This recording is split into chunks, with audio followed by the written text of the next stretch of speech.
Hello, my lovely people. Hello. Good morning, good afternoon, good evening, everyone. Welcome back to my channel. I'm Josephine Butu Alexander. This is my channel.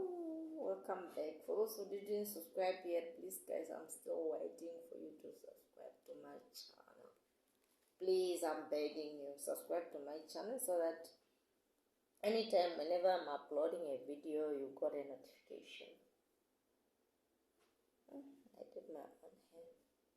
So that you not miss anything from my channel. No. Wait a second, I'm very hungry. What's this? What's the fried rice today? Very hungry. So, welcome back. Welcome back, guys. The weather still okay. It's not that hot. It's not that cold. At least we need to thank God for that. It used to be hot these days. So there's something that I want to say today. I think the title is very clear, and everyone wants to know. Everyone wants to hear. You know, there's some things that we don't consider when you are in love. Something that we don't even bother to know. Something which can control our happiness, which is scars. Like, you know, we have past, like, I can meet whoever I met in life, but you know, it's very important to share my life, like my life, just my, you know, how things were in my life or everything, so that the person that I will date or the person that I will fall in love with will know how to handle me better. You know, I'm talking about this because of how we end up treating people without knowing. You know, when you know the person, that this person has been abused, you will not try to do similar things. You will not want, if you love this person, you will not want to say something which can hurt her, which can hurt him, something like that. So I'm talking about the scars that we have in our life. You know, I'm saying about this because of how I've been living with my husband. Okay, I've been living my husband just in a normal way, but there are things that I wish I could know before staying or before getting married to my husband.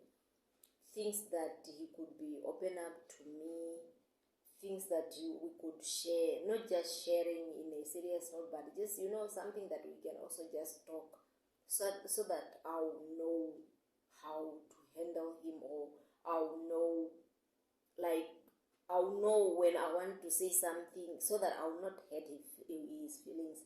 Okay, I remember, I think, yeah, it just happened before we got married. Yeah. After we got married, there was a time whereby I wanted to, like, I could really see that there was not a good bond between my husband and her mother.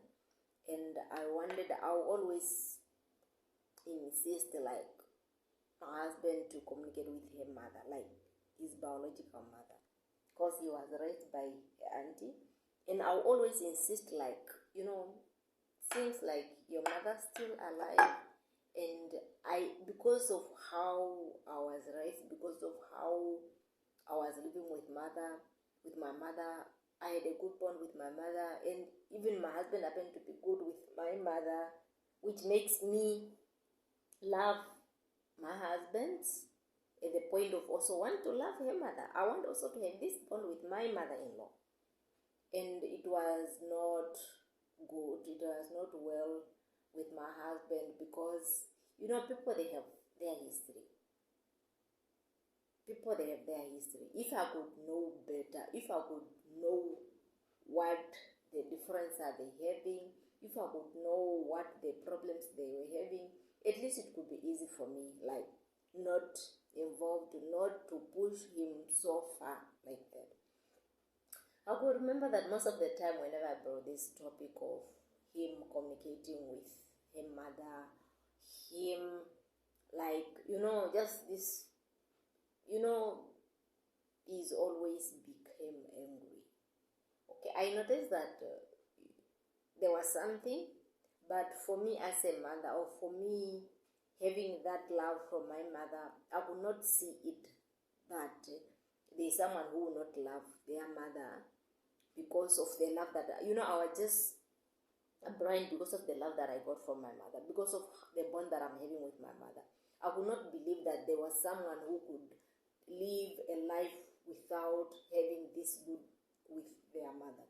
You know, we were just like that every time. Whenever I brought this topic, it will not be always end well. We always have fight, you know. And for me, it didn't sit well with me, because it was like, okay, what's the point of you loving my mother and you don't love your mother? Or what? It's like you are it's like you are hiding something.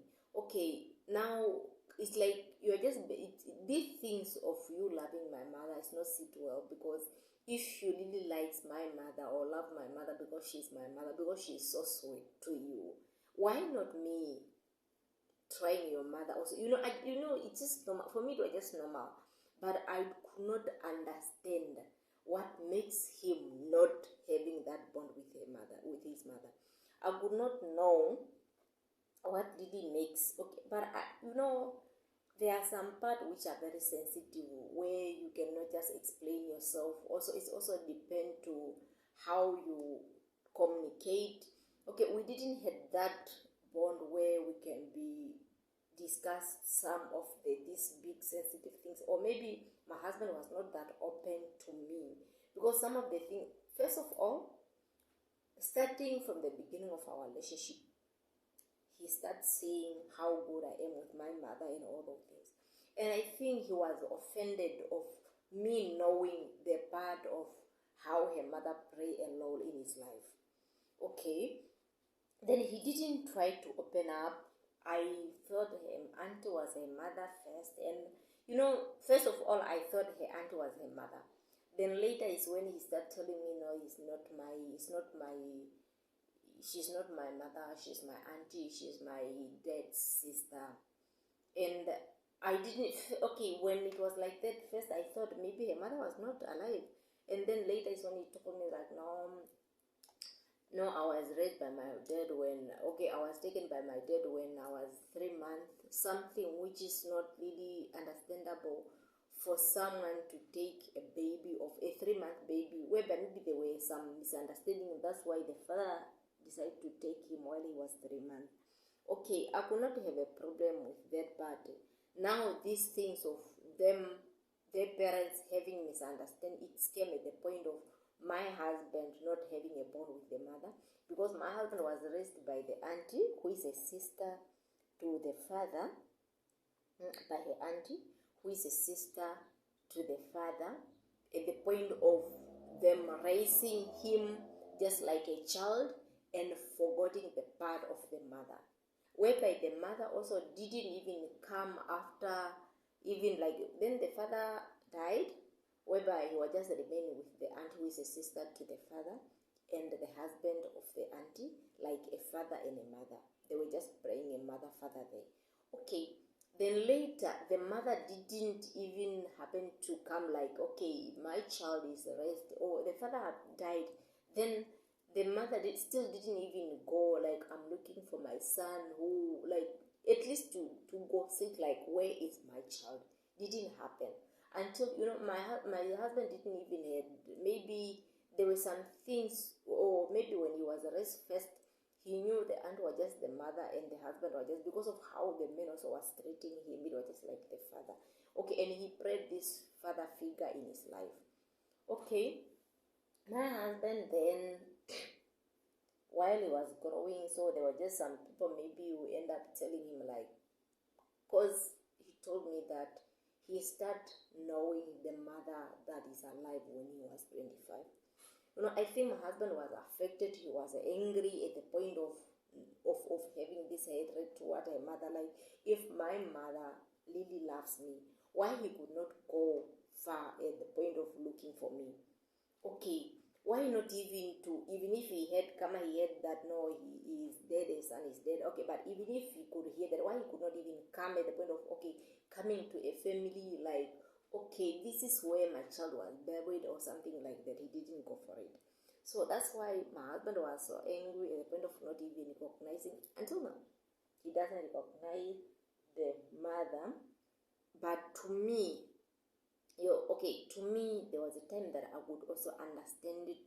And because I didn't have anger, something when it didn't happen to you, it's not easy for you to understand the pain. But when you put yourself in that position where just looking at how your mother loves you now, and you look at someone's like who was rejected by her mother, not really rejected, but someone who was not taking it. Okay, it's not a matter of providing something, but you just being there, like for your child to know that no, my mother still there. There are times when things are not going well, whereby the kids also they have to go back to their mother, maybe if they are mistreated. That thing didn't happen. At the point of whereby maybe my husband could do better in his life, things didn't go well because he didn't get any support. And he's always blaming. He had that blame of the mother, like because of how things happened, my father died, then I was left with my auntie. Maybe things didn't go well, like coming to finance and whatever. And also, where was my mother? Something like that. So I was there like every time, and I could really see that there was a lot in my husband's life. If I could knew, if I could know before, everything could be soft with us, because I would know the person that I'm living with. I would know how to handle him. There's a lot of emotional, there's a lot of abuse, there's a lot of, but we didn't open up. Okay, for me, I was open up to my husband because I had this soft life with my parents. I didn't have any problems, and there are these people who show loves and all that, and they end up even treating my husband like their own child. Okay, and now I end up judging my husband of not forgiving the mother and all that. But when you are not in that situation, when you didn't taste anything, you will never know how sweet or sour the situation is. And again, I end up blaming. Okay, first I end up even blaming my husband because I was like, why you didn't tell me, like, no, these things. Okay, it's not really to say that if he could tell me I could not be with him, but at least there are people who suffered with many things in their life, and there's a difference between a person who had been living a soft life and a person who had been living in hell, because to be honest, a child who had been abused, or a child who had this many things, you cannot compare that child with a person who had just a parents who had been there and doing all those things, who had a soft life. Because number one, it starts with how you talk, and what do you expect? How do you expect things from your man? Like, if it's my husband who had been through all this, okay, I know he knows that he have a wife, he have to love me, he have to provide, he have to do that, but there is a part which is not complete in him. There is a part which needs help in him, and that part whereby someone was supposed to play a role in his life, and it didn't. Obvious that part will remain the same. And every time, whenever you want to come up with something which is opposing that, it's always something else. I remember having a fight with my husband just because of calling. I think his mother wanted to talk to him, and he refused talking to him because the way how the mother, or I think there was just something, man, which I cannot remember where we started recently, where we started, but I still remember how it didn't end well. And my husband was there we were like not talking to each other for 3 to 4 days. Imagine. We were not talking to each other to place, but we are living together. But it was just because, I was just too judgmental, man. I could not understand how, okay, even if your mother did something, why can't you forgive? But looking at myself, my life, how my mother did, and how mothers sacrifice, like mothers, they can go far, like doing everything to provide for their kids. A little mother will never stay at the place knowing that her child is somewhere, raised somewhere, but it can take like a year, 2 years, 3 years, 4 years without communicating with their kids. Never. So to be honest, I'm still feeling guilty of dragging my husband every time concerning these things, because I thought of how mother, I thought of something when it's come to a mother part, and I still remember there was a time whereby I was home at the village, and my husband I left him here where we are staying, and I went home whereby I went to my mother, and my mother was telling me like, no, you don't need to stay for long, you need to go back, because imagine now you are with me, getting, it's normal whereby you have to go back to your parents and you start also experiencing something. It's normal. But imagine for someone who doesn't experience that. There's a big difference. So I start reacting different. I start behaving different. I start even feeling guilty of many things. I start judging myself in many, many, many, many occasions. I start doing a lot, man. Like, whenever I'm looking at my husband, I used to see a different person.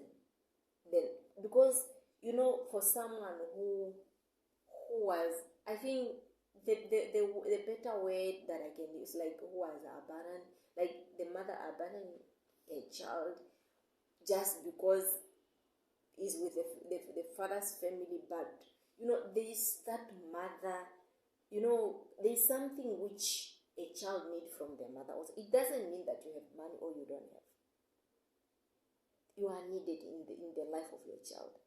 And if you are absent in the life of your child, at least your child must be raised by someone, but still you have time to come to you. Must be raised by someone, and still you have that time. Even if that child doesn't come to you, why not you even go visit your child? So that's what I'm saying. To be honest, we need to know our people. We need to know our people's background.